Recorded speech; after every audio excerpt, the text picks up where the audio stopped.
Good morning दोस्तों। तो आप लोगों का स्वागत है फिर से आप लोगों का पसंदीदा YouTube channel Balram creative class में।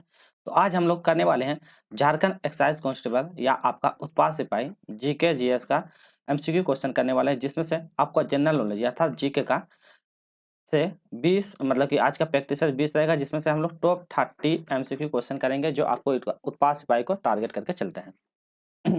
उससे पहले आपको बता दें, तो जो कोई भी उत्पाद सिपाही की तैयारी करते हैं तो जीके का प्रैक्टिस इससे पिछला वाला जो कंप्लीट नहीं किए हैं तो जरूर उसको देख लीजिएगा। और यही लेवल जो रहेगी आपको एग्जाम को टारगेट करके रहेगा और इसी टाइप से ही क्वेश्चन मिलेगी, इससे बाहर आपको नहीं मिलेगी। चलिए, तो पहला प्रश्न करते हैं। पाकिस्तान नाम का जो गढ़ा था, कौन गढ़ा था? ठीक है, मोहम्मद अली जिन्ना ने, फजलुल हक ने, लियाकत अली ने या चौधरी रहमत अली ने? तो पाकिस्तान नाम किसने गढ़ा था, ये पूछा गया है। आप लोग बताइए कि किसके द्वारा गढ़ा गया था। चलिए, तो हम लोग सही आंसर की बात है तो चौधरी क्या हो जाएगा, रहमत अली ने। तो सही आंसर ऑप्शन नंबर डी हो जाएगा, चौधरी रहमत अली ने। ठीक है, तो ऑप्शन नंबर इसका सही ऑप्शन डी हो जाएगा। चलिए, अगला क्वेश्चन है, कला की बंगाल शैली अग्रदूत कौन था? तो कला की बंगाल शैली का अग्रदूत कौन था, ये पूछा गया है। चलिए, तो सही पहला ऑप्शन है नंदलाल बोस, बीसी सन्यास, यामिनी राय और अरविंद कुमार ठाकुर जी। बताइए क्या होगा कि कला की मतलब ये कौन गाता था? तो सही आंसर हो जाएगा अमिरनाथ ठाकुर। तो ऑप्शन नंबर डी हो जाएगा, अमिरनाथ ठाकुर के द्वारा ये गाया मतलब रखा गया था। ठीक है, जैसे यामिनी राय, तो यामिनी राय के द्वारा कौन से काली घाट शैली की चित्रकला प्रस्तुत की? तो याद रखिएगा काली घाट। तो काली घाट, तो कला की बंगाल शैली किसके द्वारा? अमिरनाथ ठाकुर के द्वारा। और काली घाट की शैली यामिनी राय के द्वारा। क्वेश्चन नंबर 18, कुल क्षेत्रफल के संदर्भ में विश्व का सबसे बड़ा देशों में भारत का कितना स्थान है? तो बताना भारत का कितना स्थान है, 7वां, 6वां, 5वां या चौथा? तो बताना कितनावां स्थान है भारत का। चलिए, तो भारत का कितना नंबर स्थान पे? 7वां नंबर स्थान पे। तो देखिए, आपको पूछा कुल क्षेत्रफल की दृष्टि से भारत का कितना जनसंख्या है, और यदि जनसंख्या की दृष्टि से पूछ जाता तो जनसंख्या की दृष्टि में जनसंख्या तो जनसंख्या की दृष्टि में अभी वर्तमान में क्या है? भारत अभी फर्स्ट नंबर पर। पहले था चाइना जो द्वितीय नंबर पे आता था भारत, परंतु अभी वर्तमान में गया भारत पहला स्थान पे आ गया। आप जानते हैं विश्व में जो होता है 7वें स्थान पे कौन कौन देश है, उसका नाम भी याद रखते हैं। तो पहला स्थान पे हो जाएगा रूस, पहला स्थान पे रूस हो जाएगा। ठीक है, दूसरा दूसरा स्थान पे कनाडा, तो दूसरा स्थान पे कनाडा। तीसरा स्थान पे हो जाएगा अमेरिका, अमेरिका। चौथा स्थान पे क्या हो जाएगा? चौथा स्थान पे हो जाएगा चीन, तो चीन हो जाएगा। और 5वां स्थान पे ब्राज़ील हो जाएगा, ब्राज़ील। और छठा स्थान पे हो जाएगा ऑस्ट्रेलिया, तो ऑस्ट्रेलिया। और 7वां स्थान पे आपका हो जाएगा 7 नंबर पे भारत। ठीक है, तो ये आप सीक्वेंस से कभी-कभी एग्जाम में पूछा था कि तीसरा स्थान पे कौन है भारत, तो ये भारत आता है 7वां नंबर पे। तो ये सारा आपका विश्व के स्थान को देशों का नाम याद रखना है। चलिए, क्वेश्चन नंबर 4, भारत की कौन सी नदी विश्रांस घाटी में बहती है? तो देखिए, ये कौन सी नदी विश्रांस घाटी में बहती है? नर्मदा, कृष्णा, कावेरी या गोदावरी नदी? तो कौन सी नदी है जो विश्रांस घाटी में जाकर बहती है, ये पूछा गया है। तो आपका कौन सी है? भारत की नर्मदा, ताप्ती, दामोदर नदी जो होता है भ्रंश घाटी में प्रवाहित होती है, भ्रंश घाटी में प्रवाहित होती है। नर्मदा, ताप्ती, गोदावरी, ये सब जितनी भी नदी होते हैं इसमें जो होते हैं मतलब कि नर्मदा नदी होगा सबसे सही आंसर। तो ऑप्शन नंबर ए हो जाएगा नर्मदा नदी। ठीक है, चलिए नेक्स्ट क्वेश्चन है, निम्नलिखित में से कौन सी रोपण फसल नहीं है? देखिए, रोपने वाली फसल नहीं पूछा गया है। चाय, कहवा, रबर या ईख? बताइए, फसल से भी आप लोगों को क्वेश्चन रहेगी, तो कौन सी फसल रोपने वाली फसल नहीं है, ये पूछा गया है। तो क्या हो जाएगा? सही आंसर हो जाएगा, इसका सही आंसर हो जाएगा ईख, ईख। तो ऑप्शन नंबर डी हो जाएगा ईख। ईख क्या है? ये रोपने वाली फसल नहीं है, तो याद रखिएगा ईख जो है आपका रोपने वाली फसल नहीं है। बाकी चाय, कहवा, रबर ये रोपने वाली फसल के अंतर्गत में आते हैं, तो ये भी आपको याद रखना है। अगला क्वेश्चन कहते हैं, क्वेश्चन नंबर 6, निम्नलिखित में से पदार्थ उड़ीसा की बादाम पहाड़ की खानों में खनन में किया जाता है? तो बताना, उड़ीसा के जगह का नाम याद रखा, बादाम पहाड़ की खानों में किया जाता है, किसका? डोलोमाइट का, बॉक्साइट का, एरोराइट का या हेमेटाइट का? तो किसका किया जाता है? तो सही आंसर हो जाएगा ऑप्शन नंबर डी, हेमेटाइट। तो हेमेटाइट का उड़ीसा का वहां पे जो जगह है बादाम पहाड़, वहां से इसका मतलब ये मतलब खनन किया जाता है। क्वेश्चन नंबर 7, निम्नलिखित में से कौन सा नवीकरण ऊर्जा का स्रोत नहीं है? तो देखिए, पता ना नवीकरण ऊर्जा का स्रोत नहीं है। पवन ऊर्जा, भूतापीय ऊर्जा, जीवाश्म ईंधन या सौर ऊर्जा? तो कौन नहीं पूछा गया है, नहीं देकर ध्यान देना है। तो कौन सा होगा? जीवाश्म ईंधन। तो जीवाश्म ईंधन जो है ये नवीकरण ऊर्जा का स्रोत है। देखिए, जीवाश्म ईंधन क्या होता है? जो यह गैर नवीकरण संदर्भ का होता है, गैर नवीकरण। तो गैर नवीकरण के अंतर्गत में आता है, जैसे कि आपका आ जाएगा पेट्रोल, डीजल, ठीक है। उसके बाद डीजल के बाद जितने भी ऑयल संबंधी है ये सब जो आते हैं आपको इसके अंतर्गत में आते हैं, ठीक है। फिर आ जाएगा यहाँ पे कोयला, तो ये सब जो होता है जीवाश्म ईंधन, क्यों? क्योंकि इसको निर्माण होने में के लिए लाखों वर्षों का टाइम लगता था, कितना? लाखों वर्षों का टाइम लगता है। जबकि पवन ऊर्जा, भूतापीय ऊर्जा और सौर ऊर्जा ये आपका नवीकरण अंतर्गत में आता है, जिसको हम क्या कहते हैं, इसको इस्तेमाल करके बार बार इसका पुनः उपयोग कर सकते हैं। तो इस्तेमाल करने के दौरान फिर इसको बार बार हम इस्तेमाल में ला सकते हैं। चलिए क्वेश्चन नंबर, निम्नलिखित में से कौन सा नए आर्थिक सुधार का अंग नहीं है? तो बताना नए आर्थिक सुधार का अंग नहीं है। उदारीकरण, निजीकरण, भूमंडलीकरण या केंद्रीकरण? तो कौन सा अंग नहीं है?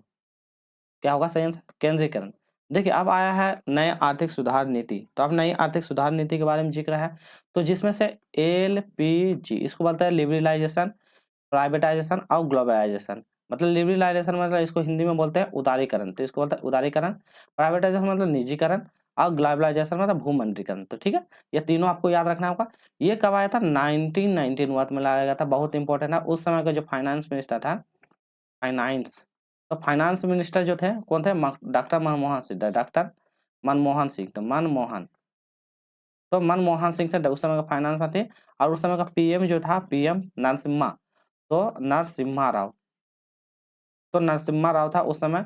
और उस समय की ऐसी स्थिति थी जिसमें से मात्र 8 दिन के लिए क्या था, भारत के पास विदेशी निवेश की पैसा बचा हुआ था, जिसकी वजह से भारत में बहुत ज्यादा तंगी की स्थिति आ गया। तो उसी समय क्या हुआ था, मनमोहन सिंह और नरसिम्हा राव के द्वारा एक कमेटी क्या बनाया गया था। उसी के दौरान ये लोग ये एलपीजी ये नीति अपनाया था, जिसमें से क्या कहा था कि विदेश से जितनी भी कंपनियां हैं उनको लिए क्या कहता है, यहाँ पे खुले रूप से मतलब कि क्या रोजगार करने या कंपनी का मतलब कि कंपनी बढ़ाने या कंपनी बैठने के लिए अनुमति दी गई। तो उस पर कोई भी जीएसटी कोई भी टैक्स वगैरह उसमें नहीं लगाया जाएगा। तो ये नीति अपनाया गया था, जिसमें से भारत के एक प्रकार का विकास की नई आर्थिक सुधार नीति की ओर बढ़ने गया। तो यही है इसका सही आंसर। चलिए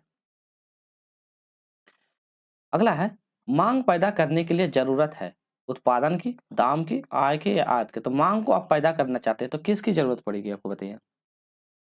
तो मांग पैदा करने के लिए आपको कितनी जरूरत पड़ेगी ये बताना है। तो सही आंसर आय की। तो आय की, आपके पास आय, यदि आपके पास आय रहेगी तो आप मांग करेंगे। जैसे कि आपका इनकम, मान लो आप 20,000 रुपये मंथली कमाते हैं, तो आपके पास इनकम बहुत ज़्यादा है, तो आपके पास यदि आय रहेगा तो आप क्या कहते हैं, उसकी मांग करेंगे। मांग करेंगे तो वस्तु की कीमत में क्या हो जाएगा, मतलब कि कमी हो जाएगी। तो जैसे कि एक कीमत, तो उसके बाद यदि बहुत लोगों के पास पैसा आने लगेगा तो सबको मांग करने लगेगा, जिसमें आप बेरोजगारी बढ़ती है। तो यही डिपेंड करता है, यदि वस्तुओं की मांग की जाती है तो वस्तु की कीमत कम जाती है, कीमत बढ़ेगी तो फिर मांग बढ़ जाएगी, घट जाएगी। तो यही होता है, उसका रोल होता है, उल्टा होता है एक दूसरे का। क्वेश्चन नंबर 10, भारत में निम्नलिखित में से कौन सी आयरन और स्टील निर्माण कंपनी सार्वजनिक क्षेत्र में अंतर्गत में नहीं आता है? देखिए नहीं आता है पूछता, भिलाई, दुर्गापुर, बोकारो और जमशेदपुर। तो बोलता कौन नहीं आता ये पूछा गया है, तो आपको इसको ध्यान से पढ़ना है और कौन नहीं आता ये पूछा गया है। देखिए आयरन और स्टील निर्माण कंपनी सार्वजनिक क्षेत्र के अंतर्गत बने हैं, तो कौन सा था? जमशेदपुर। जमशेदपुर ये था सार्वजनिक नहीं आता, ये प्राइवेट है। तो ठीक है, ये प्राइवेट है, तो याद रखना प्राइवेट है। अब जिक्र किया भिलाई, दुर्गापुर और बोकारो, ठीक है। सबसे पहले ये इंपॉर्टेंट है, ये आपको कौन सा पंचवर्षीय, ये पंचवर्षीय योजना के अंतर्गत में, ठीक है। तो ये तित्री, तो तृतीय, तो तृतीय पंचवर्षीय योजना के द्वारा बोकारो का निर्माण किया था। तो ये कब किया गया था? तो डेट याद रखा 29 जनवरी 1964। तो याद रखिएगा 29 जनवरी 1964। तीसरा जो पंचवर्षीय योजना और किसकी सहायता था? तो सोवियत संघ। तो याद रखिएगा सोवियत संघ, सोवियत संघ। तो पंचवर्षीय योजना ये इंपॉर्टेंट है, इसको याद रखना है। अगला आता है भिलाई। भिलाई आपका कहाँ है? छत्तीसगढ़ में। तो ये याद रखिएगा छत्तीसगढ़, तो छत्तीसगढ़, कलर चेंज करके बता रहे हैं ताकि आसान होगा। ये है भिलाई आपका छत्तीसगढ़ में, ठीक है। तो भिलाई कहाँ है? छत्तीसगढ़ में। ये किसकी महादेश है? तो रसिया। इसलिए इसको बता रहे हैं क्योंकि ये क्वेश्चन बार बार रिपीट करता है, ठीक है। चलिए आता है बोकारो, ये दुर्गापुर। दुर्गापुर कहाँ है आपका? वेस्ट बंगाल। दुर्गापुर जो होता है ये आपका वेस्ट बंगाल, वेस्ट बंगाल। तो डब्ल्यू बी वेस्ट बंगाल मतलब पश्चिम बंगाल, याद रखिएगा पश्चिम बंगाल। ये आपका किसका? United kingdom. तो यूनाइटेड किंगडम की सहायता से, तो यूनाइटेड किंगडम की सहायता से इसका। और एक तो होता है राउरकेला, एक राउरकेला यहाँ था, राउरकेला, राउरकेला एक राउरकेला है जो इसकी किसकी सहायता से? ये भी जर्मनी की सहायता से। तो याद रखिए जर्मनी की सहायता से, जर्मनी की सहायता से याद करें। और ये राउरकेला कहाँ पे? मतलब उड़ीसा में। तो राउरकेला कहाँ? उड़ीसा में स्थित है। तो ये 4 कंपनियां आपको जरूर याद रखिएगा, इसे एग्जाम में बहुत ज्यादा इंपॉर्टेंट है और बनता ही है। नेक्स्ट है पीसो किस देश की मुद्रा है? आपको बताना है पीसो किस देश की मुद्रा है? दक्षिण कोरिया की, मेक्सिको की, जापान की या इटली की? तो आपको बताना है पीसो किस देश की मुद्रा है। चलिए, तो इसका सही आंसर मेक्सिको। तो पीसो कौन सी? मेक्सिको, इसको बोलता है मैक्सिकन सिटी या मैक्सिकन मुद्रा। तो मेक्सिको की राजधानी मतलब वहाँ की मुद्रा है। चलिए, आप जैसे दक्षिण कोरिया, तो दक्षिण कोरिया का क्या राजधानी मतलब ये हो गई? तो कोरियन वॉन, तो याद रखिएगा कोरियन वॉन। तो कोरियन वॉन नामक की यहाँ पे मुद्रा होती है, तो कोरियन वॉन, ठीक है। चलिए, अब ना जैसे जापान, तो जापान का तो आपको पता ही होगा, तो जापान का क्या होता है? जापान की मुद्रा येन, तो जापान की मुद्रा येन, तो जापान की मुद्रा येन। अब आता है इटली, तो इटली की मुद्रा के नाम क्या था? यूरो, तो इटली की मुद्रा का नाम यूरो, तो याद रखिएगा यूरो। क्वेश्चन नंबर 12, भारत की यूपीआई प्रणाली को अपनाने वाला भारत का पहला देश कौन सा? तो यूपीआई को अपनाने वाला कौन सा देश है? चीन, नेपाल, पाकिस्तान या भूटान? तो यूपीआई को अपनाने वाला आपका कौन है? नेपाल, तो याद रखिएगा नेपाल। चलिए, अगला क्वेश्चन है, निम्नलिखित में से किस 16 वर्षीय की शतरंज खिलाड़ी ने विश्व चैंपियन में मैग्नस कार्लसन को हराकर ख्याति प्राप्त किया? तो बताना कौन सा बच्चा था? रमेश बाबू ज्ञान पंद्रह, विश्वनाथ आनंद, नीरज तिवारी या नारायण कार्तिकेय? तो कौन था ये बताना आपको। तो सही आंसर रमेश बाबू ज्ञान पंद्रह, तो ऑप्शन नंबर ए इसका सही जवाब हो जाएगा। क्वेश्चन नंबर 14, अलेक्जेंडर सिलेंगर मतलब सिकंदर और पोरस की लड़ाई कहाँ हुई थी? तो बताना अलेक्जेंडर और पोरस की लड़ाई कहाँ पे हुई थी? सिंधु नदी के किनारे, झेलम नदी के किनारे, पानीपत में हुआ था या तराइन के युद्ध में हुआ था? तो किसके युद्ध में हुआ था ये पूछा गया है। चलिए, तो सिकंदर और पोरस की लड़ाई जो आपका झेलम नदी के किनारे, तो ऑप्शन नंबर बी हो जाएगा झेलम नदी के किनारे सिकंदर और अलेक्जेंडर की लड़ाई। तो इसमें से क्या किसकी जीत होता है? तो इसमें से क्या है? पोरस की हार हो जाती है, तो पोरस क्या हो जाएगा? ये हार जाता है। परंतु हार के दौरान क्या अलेक्जेंडर क्या होता है? सिकंदर जो है सिकंदर इसकी हार या इसकी युद्ध भाव की नीति को देखकर क्या होता है? सिकंदर बहुत खुश हो जाता है, जिसके दौरान क्या कहता था? इसको क्या कहता है? पोरस को फिर से वापस उसको गद्दी वापस कर देती है, दोस्ती का हाथ बढ़ाता है और उसको गद्दी वापस कर देता है। ठीक है, तो ये भी आपको लगना झेलम नदी के किनारे। चलिए, पानीपत का प्रथम युद्ध द्वितीय युद्ध जो 91-92 में होता है, 1991, 1992, तो ये वाला याद रहेगा पानीपत का युद्ध। ठीक है, चलिए, इब्राहिम लोधी और उसका ट्राइन का भी युद्ध होता है, तो ये सब बाबर के द्वारा ये सब युद्ध कराया जाता है। ठीक है, तो ये आपको याद होगा ना, पानी पिया, पानी पिया, खाना खाया और चल दिया और उसके बाद मर गया। तो बाबा के द्वारा पानी पिया, खाना खाया, चल दिया, तो पानीपत का युद्ध, खानवा का युद्ध, चंदेरी का युद्ध, अब वहां से मर गया। तो ये सब युद्ध करने का याद है 1526, 27, 1527 और फिर 1528। तो ये 1526 पानीपत का युद्ध होता है। ठीक है, तो पानीपत का युद्ध 1526 में ये वन है। तो पानीपत का 1526-27 में, फिर खानवा का युद्ध होता है 1527 में, फिर 1528 में होता है चंदेरी का युद्ध। तो ये आपको याद रखना है। संतुलन काल में निम्नलिखित में से किस कला उन्नति के सर्वाधिक हुआ था? चित्रकला, स्थान कला, नृत्य कला या संगीत कला? आपको बताना है। तो क्या रहेगा? ये आपका संतुलन काल में कौन सा? संतुलन काल में स्थापना कला का सबसे ज्यादा योगदान था। तो स्थापना कला में क्या होता है? इस कला के दौरान क्या था? मुगल के बादशाहों के द्वारा बहुत सारा, जैसे अढ़ाई दिन का झोपड़ा, तो अढ़ाई दिन का झोपड़ा ये सब निर्माण निर्माण किया गया था। कुतुब मीनार, तो कुतुब मीनार का निर्माण किया गया था।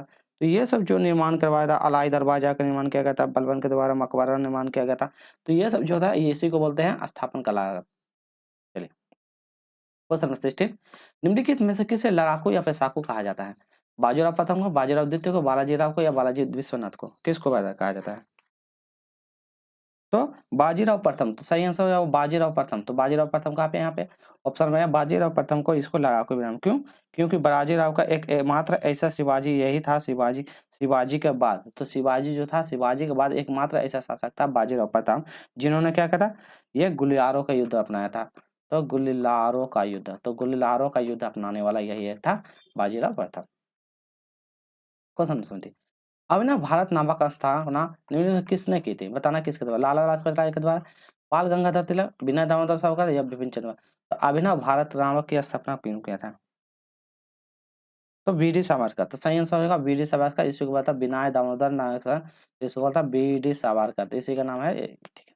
चलिए, लाला लाजपत के बारे में, जो रोलेट एक्ट आता है, मतलब कि वो वाला आता है ना 1928 में, 1928 में जो ये आता है, तो उसी का विरोध करता है, जिसके कारण इसके सिर पे मतलब कि सर पर चोट लग जाता है, जिसके कारण इनकी मृत्यु हो जाती है।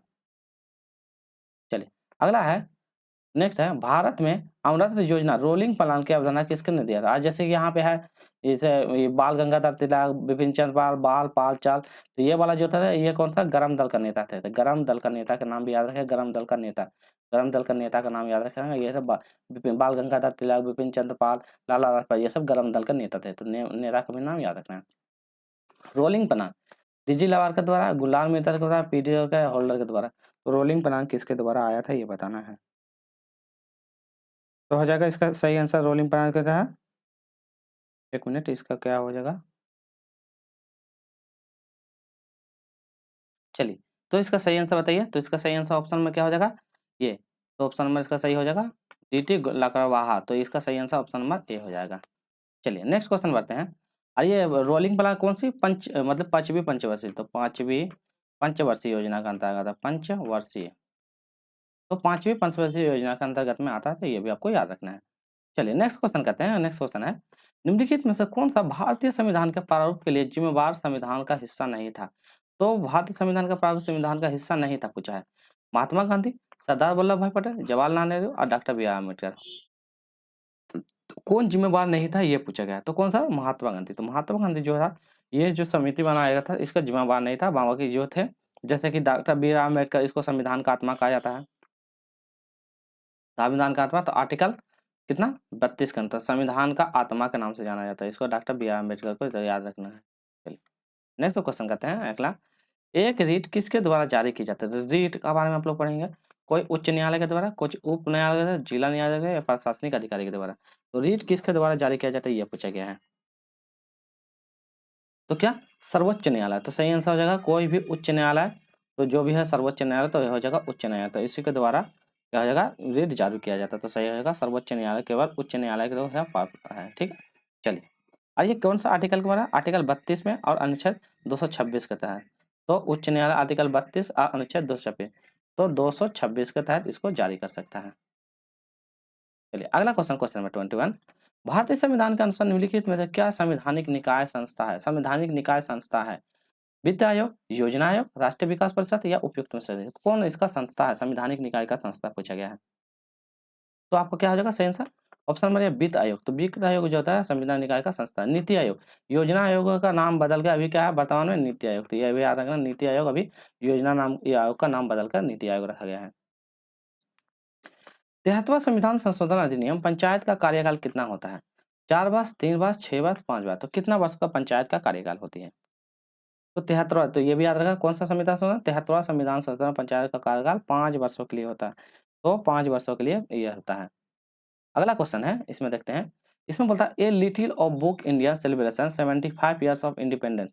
तो इसका थोड़ा सा स्क्रीन को बड़ा कर लेते हैं। तो बताना है इंडिपेंडेंस पुस्तक के लेखक कौन है, जयंत घोष, रस्किन बॉन्ड, चंद्रपुर घोष या सुभाष गर्ग। तो कौन इसका ये थे? तो आपको याद रखना है रस्किन बॉन्ड। तो बुक से देखिए, आप बुक से जरूर पढ़ के जाइएगा बुक के लेखक और इस बारे में। इसलिए हम पार्ट में अलग अलग टाइप का क्वेश्चन बुक से ला देते हैं ताकि एग्जाम में आपको बना पाइएगा। तो रस्किन बॉन्ड इसका सही जवाब हो जाएगा। तो रस्किन बॉन्ड इसका इसका एक लिटिल बुक ऑफ इंडिया नाम याद रखें, a little book of India. Next है, किस देश ने हाइड्रोजन से चलने वाली नई ट्रेन की शुरुआत की थी?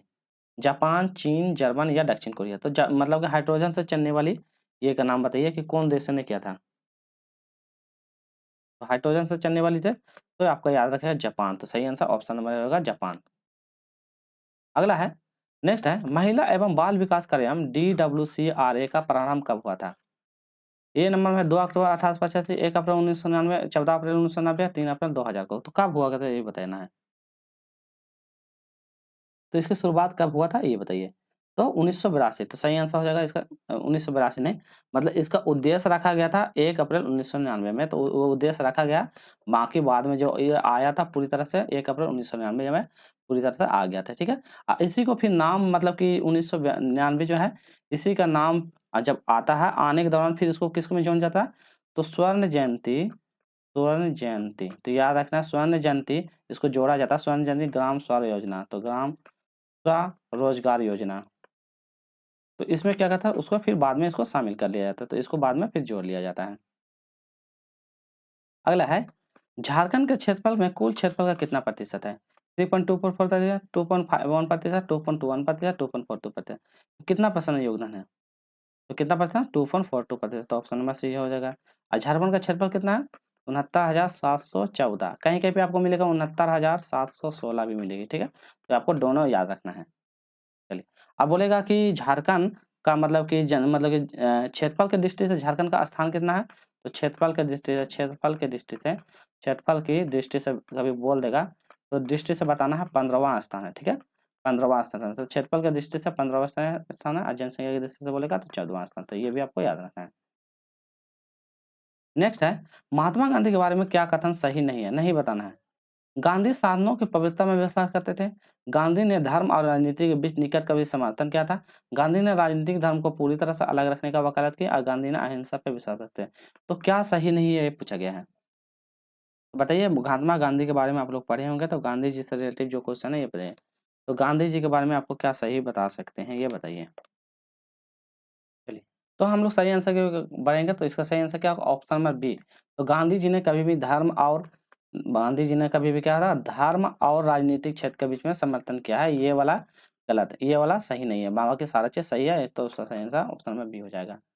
अगला क्वेश्चन है भारत ने किस राज्य में सबसे लंबी मुख्य भूमि तट रेखा, तो भारत के कौन से राज्य में सबसे लंबी भूमि तट रेखा है, केरल, गुजरात, उड़ीसा या महाराष्ट्र, तो बताएं कौन सी में।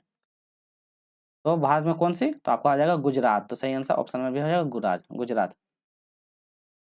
अगला है पर्वत स्लोप मतलब कि हिल स्लोप मृदा अपर्दन के किस प्रकार को नियंत्रित करने के लिए, हिल और किसके नियंत्रित करने के लिए, वन रोपण के लिए, सोपान कृषि के लिए, पट्टीदार कृषि के लिए, समुच्चय रेखा जुताई के लिए, तो किसके लिए इस्तेमाल करते हैं हम लोग। तो सही आंसर हो जाएगा ऑप्शन नंबर डी, समुच्चय रेखा जुताई के लिए हम लोग ये वाला हिल स्कोप मृदा का नियंत्रित करने के लिए इस्तेमाल करते हैं। अगला है गहीर माता अभ्यारण्य उड़ीसा के खाली जगह एकमात्र अभ्यारण्य है, मगरमच्छ के लिए है, हाथी के लिए है, कछुआ के लिए, हिरण के लिए, तो बताया गहीर माता किसके लिए है, तो गहीर माता किसके लिए है ये पूछा गया।